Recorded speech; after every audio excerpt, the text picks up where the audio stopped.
on a une petite chance, un trou de souris, de faire en sorte d'éviter le reconfinement si on respecte tous les gestes barrières, si on est tous responsables. Et donc on va jouer cette chance. On va pousser le jeu jusqu'à essayer de passer, d'éviter le reconfinement compte tenu des problèmes que cela pose. Et donc il faut se donner cette chance. Écoutez, ça dépend comment on regarde les choses. Aujourd'hui, on peut considérer scientifiquement qu'il y a plusieurs dizaines de morts qui ont été évitées, des hospitalisations qui ont été évitées. Donc, on est satisfait. Et il fallait développer cette application, on ne regrette rien. Après, si on regarde de manière européenne ou mondiale, ces applications n'ont pas réussi à endiguer les vagues de contamination.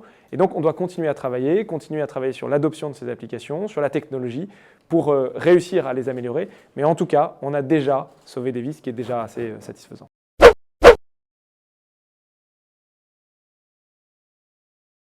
Alors, quand on regarde les sondages, d'abord, la majorité des Français est pour le déploiement de la 5G, et d'ailleurs dans toutes les grandes métropoles, y compris celles qui ont un maire écologiste.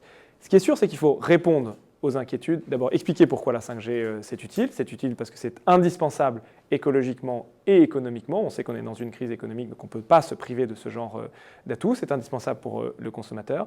Mais il faut répondre aux inquiétudes, c'est pour ça qu'on a décidé de multiplier par 3 le nombre de contrôles sanitaires. Et il faut savoir qu'en France, on a le processus de contrôle de l'exposition aux ondes qui est le plus dur du monde. On l'a encore renforcé.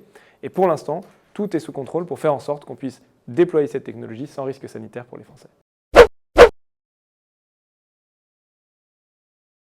Alors, je pense qu'il faut différencier ce qui s'est passé précisément sur le compte de Donald Trump. Il y avait une forme de logique à fermer le compte, ou en tout cas à empêcher la propagation de messages qui auraient pu aboutir à des événements comme ceux qu'on a vus au Capitole, et donc il y avait une forme d'urgence. La question qui se pose et qui est dérangeante, c'est qu'ils le font sans aucune supervision. C'est-à-dire qu'ils peuvent le faire tout seuls, décider de fermer le compte de Donald Trump, celui de journalistes, celui d'ONG, celui d'un kidam lambda, sans aucune supervision par la puissance publique. On ne peut pas considérer, dès lors qu'il y a des centaines de millions, voire des milliards de citoyens du monde au même endroit, que ça formate la démocratie, la société, que ces espaces sont des espaces purement privés. Il faut faire en sorte qu'il y ait une forme de supervision publique, une supervision démocratique par la justice, par des autorités indépendantes. Et c'est pour cela que nous avons décidé, avec l'Europe, d'introduire un certain nombre de dispositions qui doivent mettre ces politiques de modération sous contrôle.